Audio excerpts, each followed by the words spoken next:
My name is Gavin Evans, and this is my review of shorts. And when people talk about Robert Rodriguez's kids movies, they talk about Spy Kids. They talk about Spy Kids 2. They talk about Spy Kids 3. They talk about Shark Boy and Lava Girl. They never talk about this one. And I feel like they really should. It's flawed. I've got issues. But it's still a pretty damn solid movie. So let's begin by talking about the cast. And Jimmy Bennett does do a pretty good job. He brought enough personality and energy to his character, and he's easy to root for. Like, he's likable. Julie Finneal also does a pretty good job. I like how she bullies... Oh, what's his name? Toby, but she has a crush on him at the same time, and it just makes for an entertaining dynamic.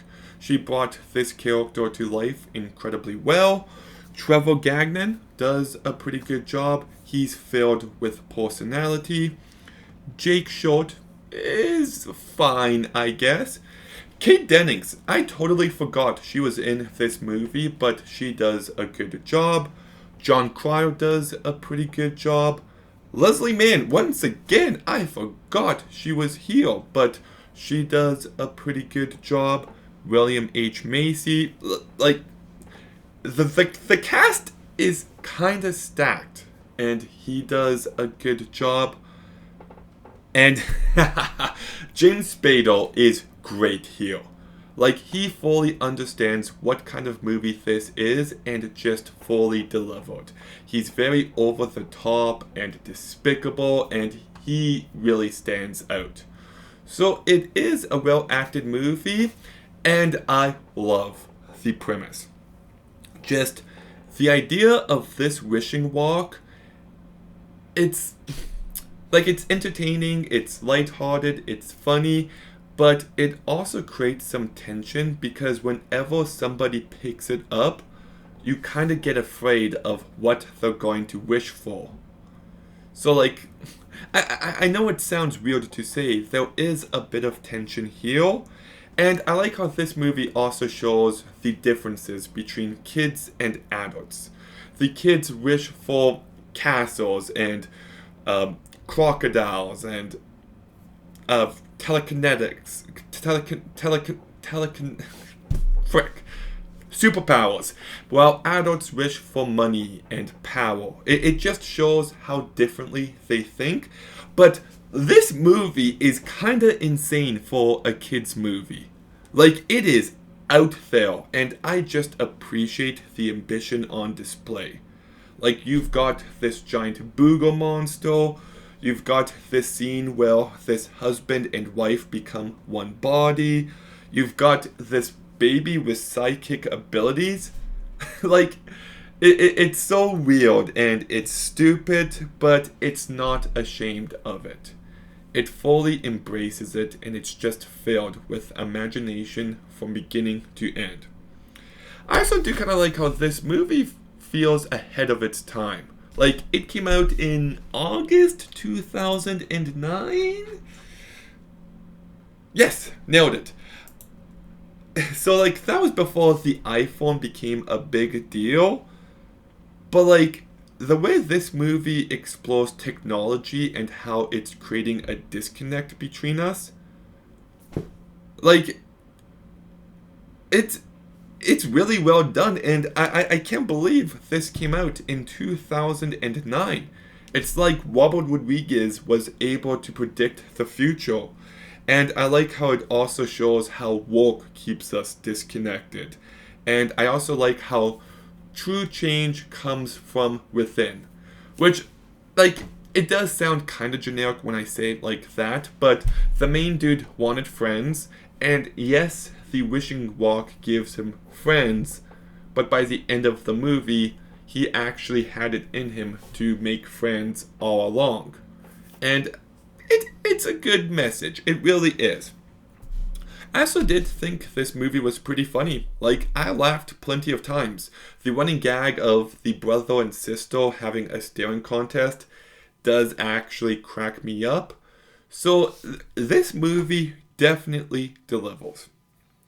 But, in typical Robert Rodriguez fashion, the CGI looks like shit. Like, there's no excuse for it to look this bad. Like, it's silly and campy, so I can kind of forgive it, but come on.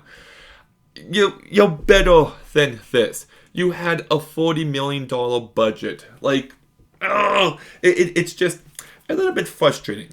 I also kind of wish he relied on practical effects a bit more. Like, when the Booger Monster came to be, why not go like the Blob? You know, why not embrace it like that? I also feel like the editing is really off at points. Like, there was a scene where James Spader picks up the walk, and it just feels so jarring in the moment. Some of the comedic sound effects is definitely a bit too much. Well, I understand the intent of making it feel like a cartoon, but I actually felt like it was very distracting. And my big issue with this movie is the climax kind of sucks. Like, James Spader gets the walk and he wishes to become the most powerful person in the universe. And he just becomes this big block monster? Really? That's kind of lame. And then it turns out that, oh, spoiler alert by the way, that everybody is wishing for too much and the walk is upset, so they have to put their hands in germs and hold hands and sing kumbaya. Like, I don't know. It's just a really lame way to resolve the story, in my opinion. So, yeah, I definitely got some issues, but I still have lots of fun with it. It's just such a great premise, and, like, it does kind of have a bit of an edge to it. Like, when the husband and wife become one, it did freak me out as a kid. The Booger Monster did freak me out. And there is a bit of tension when people get the walk. What are they going to wish for? What's going to happen? Like, it does keep you on edge, but it's very silly and campy and absurd and insane and funny. It's a good time. Definitely flawed. I wish it ended stronger, but oh, I still need to mention one more thing. I really like the non-linear storytelling. I actually feel like it's a fresh approach to this story, and it kind of introduces kids to how stories can be told out of sequence. It's an element of this movie that allows it to stand out.